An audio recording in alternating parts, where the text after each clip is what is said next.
Hey, this is Jeff Kinney, author of the Diary of a Wimpy Kid series, and you are listening to Jordan Elliott on WRHU.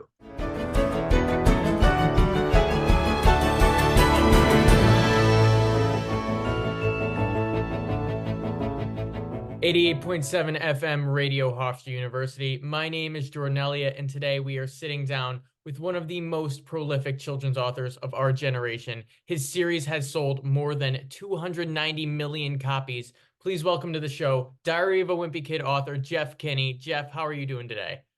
Hey, Jordan, it's great to be here. Thanks for being interested. Before we begin, I just want to throw it out there that I am 21 years old and I asked my mom for No Brainer this past Christmas, and I know I will be getting Hot Mess this year. I have kept up with the series forever.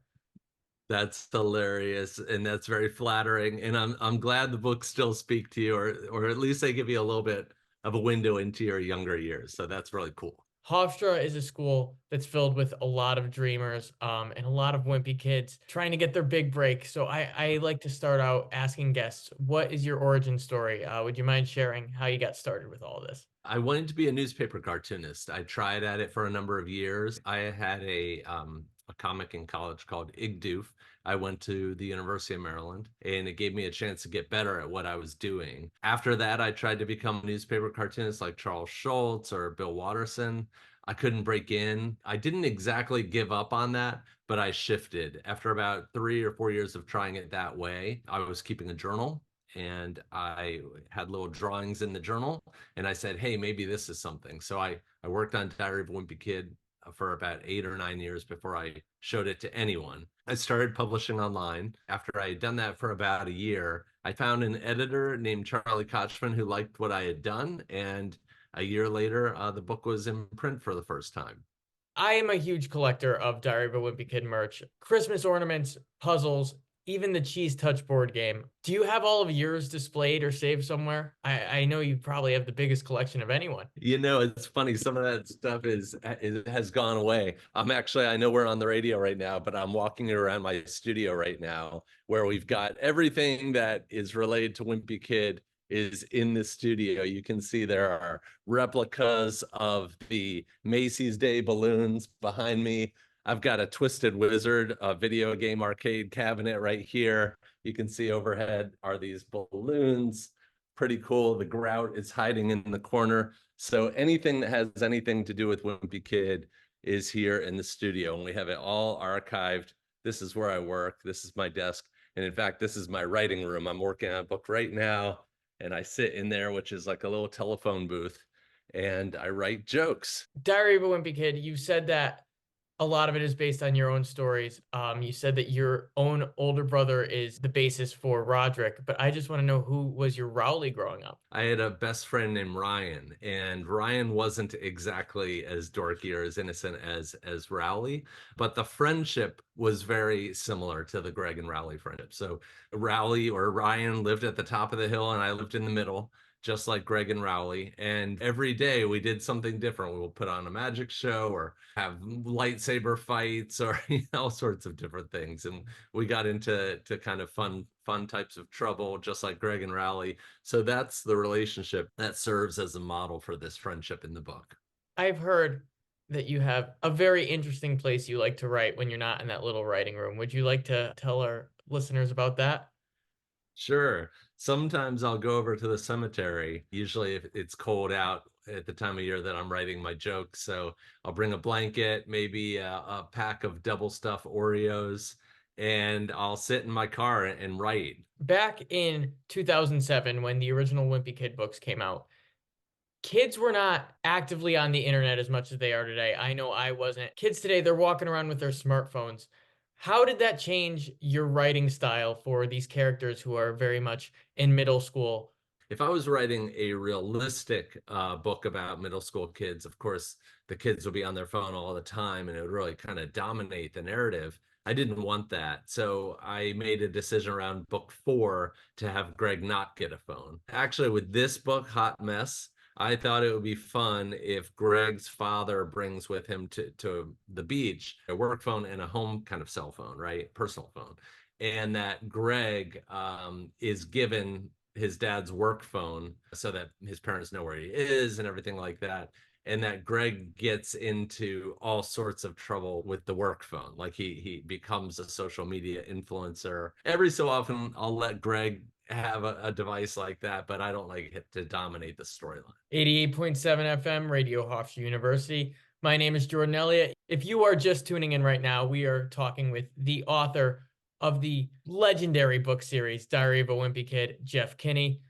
I actually have a pretty funny Wimpy Kid memory to share. During the pandemic, you went on a tour for the book, The Deep End, and it was a meet and greet where we all had to stay in our cars. I pulled up to one of the ones in Connecticut. We painted one side of our car I remember loaded that. diaper, and Oh then we man. got to the point where the picture was taken, and it was the wrong side of the car. That's perfect, of course. That's just perfect. You often do when these books are coming out, you do bookstore tours, you come, you meet with the fans, but you actually have started your own bookstore called An Unlikely Story. Can you tell us a little bit about that? I'm sitting in that building right now. My studio is on the top floor of the bookstore. It's been in business for about 9 years now, and it's pretty wild. We're in a little town called Plainville, Massachusetts, population 9,000, but we get the best authors in the world. We can get just about anything, just about any star. We've had Hillary Clinton, we've had Chelsea Clinton 4 times, Matthew McConaughey, John Grisham, Rick Riordan, Dave Pilkey. It makes my life really interesting because I always have to read their books, stay on top of it, get ready for the interview. So it adds this dimension to my life that's really fun. Apart from Wimpy Kid, you are also the creator of the online game Poptropica, and it was announced last year that the game was shutting down.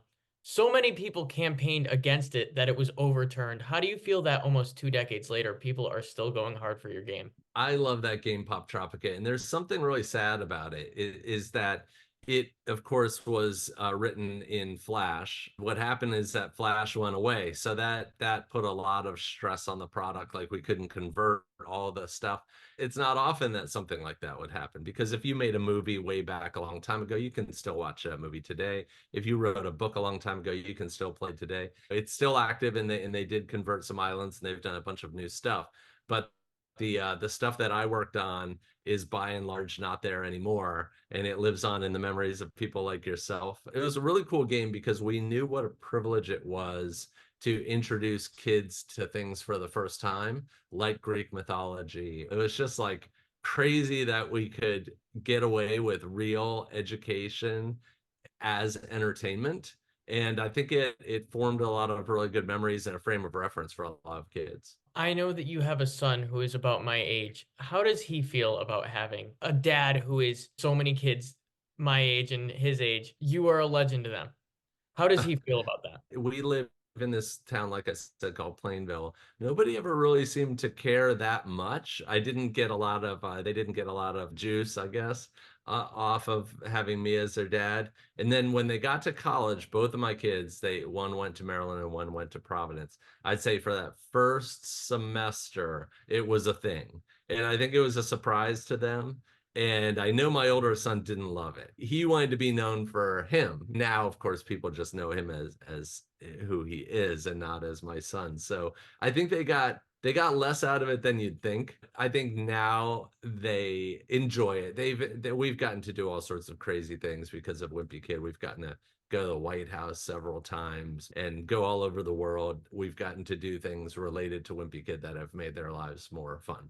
Another great thing related to Wimpy Kid is, of course, the movies. Was there a big difference in making the series in animation versus live action? I mean, for one thing, my position is really different. I'm a producer on these animated movies, and I'm also the writer. So I'm involved in the nuts and bolts, like in unbelievable ways. I just get to be a part of it all. Every pixel that you see on the screen, I've had a chance to look at it and influence it and talk about it with the people who create it. And it's really fun because I get to do my Disney version of these stories, which is a little different than the Fox version. Can you tell us some things that we can expect in this next book, Hot Mess, which is coming out this fall? Yeah, I'm writing it. I was just in the telephone room, writing jokes and hot mess. It's the ingredients are family, heat, and food. I've never really done a pure food book, and I think food is a really interesting category unto itself. The stress of family and food is a good topic. So I'm really sort of diving into that. Zooey Mama, I cannot wait for that book to come out. Finally, I have one more question for you. I don't know if you could officially reveal this here. What is Fregley's last name? Frankly, he doesn't have a last name, and I never even gave that a thought, really. That might even be his last name. I just have no idea. I don't know if he has parents. Kids ask me, like, where'd Fregley come from? What's the inspiration? And I said, well, every neighborhood had a kid like Fregley. And I'm like, and if you don't know anybody who was like Fregley, then you might be Fregley. So that's my answer to the Fregley question. Thank you so much for sitting down with me today, Jeff Kinney, author of Diary of a Wimpy Kid, creator of Poptropica, all-around legend. Jeff, is there anything else you want to tell the listeners at WRHU today? Hey, I just want to say thank you to all the to everybody who grew up on my books, who was a fan of the series because they helped build this bookstore and help build this life that I have. So people like you, Jordan, make me want to keep going and keep writing for the next generation. Thank you. 88.7 FM Radio Hofstra University. My name is Jordan Elliott. Thank you so much for listening.